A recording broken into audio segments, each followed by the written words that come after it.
misalnya lagi mau pilih-pilih parfum buat lebaran, aku mau rekomendasiin 7 parfum terbaik buat lebaran. Buat list yang kali ini nih, aku punya kriteria tersendiri. Yang pertama, wanginya harus semerbak dan harus sedikit kompleks. Karena walaupun kalian tahu sendiri ya, aku ini kan penyuka skin sense dan parfum-parfum yang wanginya simple. Tapi lebaran tuh kan hari raya ya. Jadi kita perlu parfum yang lebih ekstra gitu dibanding yang kita pakai sehari-hari. Kriteria kedua, parfum yang aku pilih itu harus ada kesan sakral, bersih, nostalgic, supaya sesuai gitu sama suasana lebaran. Spoiler alert, bakal banyak parfum floral, terutama white floral, sama parfum yang punya spicy notes yang masuk ke list ini. Urutan ketujuh ada Moon yang green rose. Wanginya itu mawar, tapi ada kesan zestinya, sedikit asam-asam seger gitu, tapi juga aromatik dari saffron. Dia tuh floral tapi cukup kompleks, semerbak dan ada kesan regalnya mungkin karena saffron dan mawar itu tadi. Cocok banget buat lebaran. Urutan keenam ada Maison Alhambra Kiss Made for Women. Di parfum ini tuh banyak notes bunga-bungaan kayak tuberose, jasmine rose yang bikin feel sakralnya itu jadi lebih berasa. Kesannya tuh nggak terlalu tua karena dia masih ada notes apricot sama cedarnya, jadi kesannya agak tetap lebih modern tapi sakralnya juga tetap dapat banget. Urutan kelima ada Humans Essence of the Sun. Walaupun dia tuh terkesannya simple gitu ya wanginya, tapi menurutku dia tuh sebenarnya cukup multifaceted. Dia tuh prominennya vanilla dan white floral dari jasmine sama tiare, tapi perpaduan kedua jenis notes itu balance banget. Dan menurutku yang bikin dia lebaran friendly itu adalah solar accord sama soft spicesnya. Biasanya kita kan kayak sholat id itu kayak di bawah matahari, terus di hari lebaran kita juga terpapar banyak wangi-wangian spices, and I think this perfume encapsulated that vibes really well. Urutan keempat ada Bora Fiscal Garden. Parfum ini tuh profilnya floral yang zesty dan green, dan walaupun bukan pemeran utama, lagi-lagi dia ada notes rose sama jasmine-nya. Dan yang bikin aku milih dia ini faktor semerbaknya tuh ada banget, dan wanginya tuh tipe-tipe yang memorable dan nempel di memori gitu loh, dan bakal jadi sesuatu yang nostalgic kalau kamu pakai. Urutan ketiga ada Etre yang Force Damp. This perfume is giving the matriarchs in the family. Wanginya tuh rose tapi woody, dan ada fasad powdery-nya yang cukup strong juga. Kesannya tenang tapi powerful, timeless juga. Yang jelas dia ngasih kesan yang nostalgic sama sakral banget. Urutan kedua,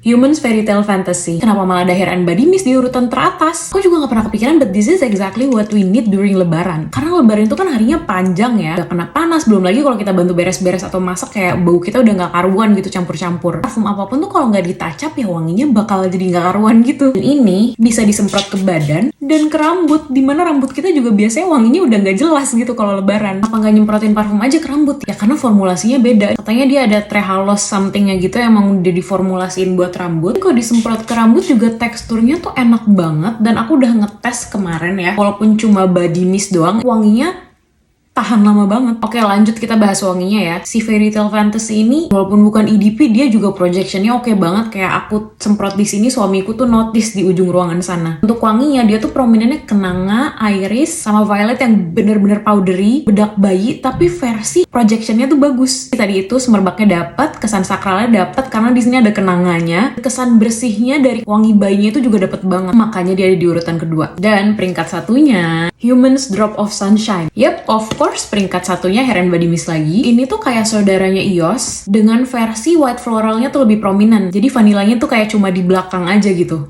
Karena white floralnya di sini lebih prominent, jadi kesan sakralnya tuh lebih dapat dibandingkan si EOS. Somehow tetap ada feel airy-nya juga. Jadi ngasih kesan bersihnya itu tuh dari situ, dari feel airy-nya itu. Kesan hangat sama spicesnya juga masih dapat. Jadi menurut aku ini perfect banget wanginya buat lebaran. Check all the criteria yang aku buat tadi. Apalagi dia juga formulanya Hair and Body Mist, bisa di spray banyak-banyak ke seluruh badan, jadi wanginya makin semerbak. Harganya juga 100 ribuan, jadi nggak sayang. Aku juga nggak nyangka bakal menangin dia, tapi ya dia paling sesuai sama kriteria. Nah, itu 7 parfum terbaik buat lebaran versi aku. Coba komen yang terbaik versi kalian.